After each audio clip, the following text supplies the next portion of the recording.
अगले 4 प्रश्न पुनः दिए गए परिच्छेद पर आधारित हैं।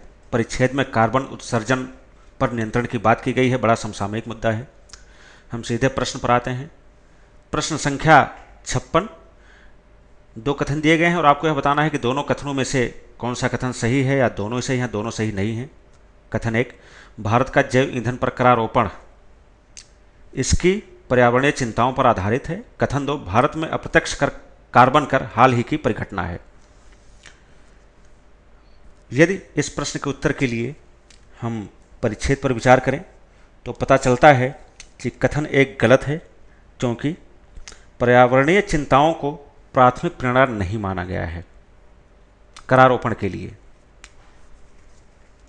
इस प्रकार कथन 1 गलत है।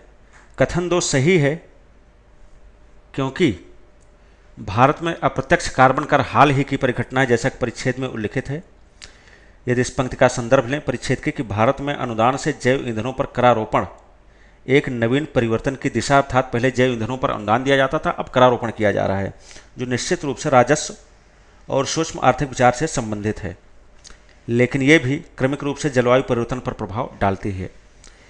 इस प्रकार प्रश्न का सही उत्तर विकल्प बी है, जिसके अनुसार कथन 1 गलत है और कथन 2 सही है। अगला प्रश्न, प्रश्न संख्या 57। बड़ा परिचित पैटर्न पर प्रश्न पूछा गया। परिच्छेद का मूल विषय क्या है?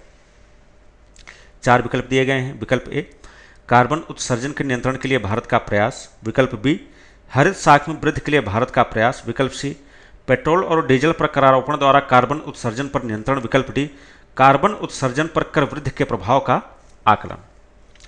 इस प्रश्न के उत्तर के लिए यदि हम परिच्छेद का विश्लेषण करें, परिच्छेद पर विचार करने पता चलता है कि विकल्प ए और बी दोनों गलत हैं, क्योंकि ये दोनों मूल विषय नहीं हैं, बल्कि ये कार्बन कर के परिणाम हैं।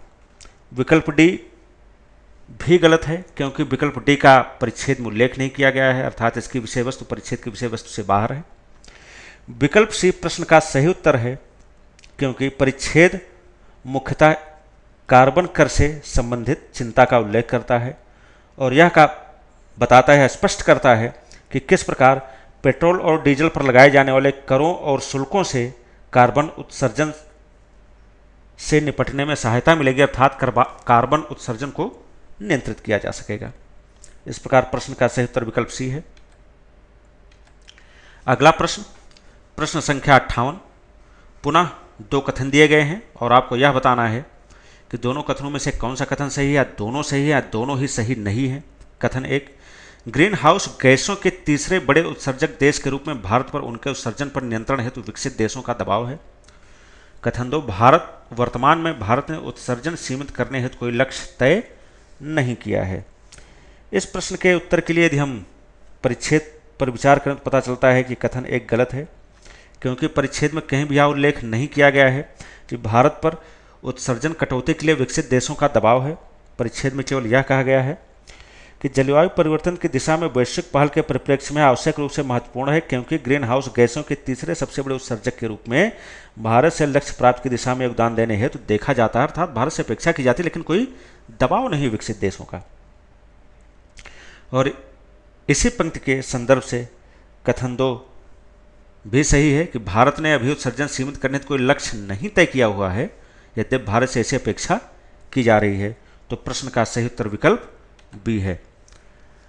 अगले प्रश्न में पुनः 2 कथन दिए गए हैं, किंतु इस बार आपको यह बताना है कि दोनों में से कौन सा कथन सही नहीं है, या दोनों कथन सही नहीं है, या दोनों कथन सही हैं।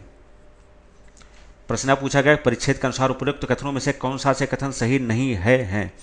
ऐसे प्रश्नों को लेकर के बड़ा सावधान रहना चाहिए, क्योंकि कभी कभी हम अपने गति में, अपने लय में सही नहीं है को सही है भी पढ़ जाते हैं, और जिसका परिणाम होता है कि हम प्रश्न का गलत उत्तर दे देते हैं या हम उलझ जाते हैं, क्योंकि हमें विकल्पों में से सही उत्तर मिल नहीं रहा होता है।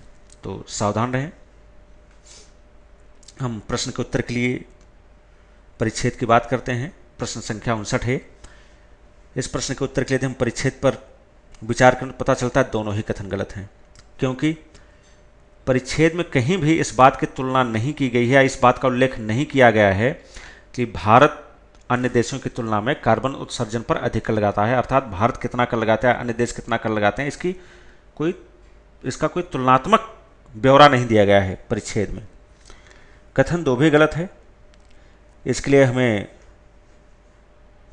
लिए हम परिच्छेद की इस पंक्ति का संदर्भ ले सकते हैं कि कार्बन उत्सर्जन के अनपेक्षित अप्रत्यक्ष प्रभाव इसके प्रत्यक्ष अनुमानित प्रभावों को बौना कर देता है।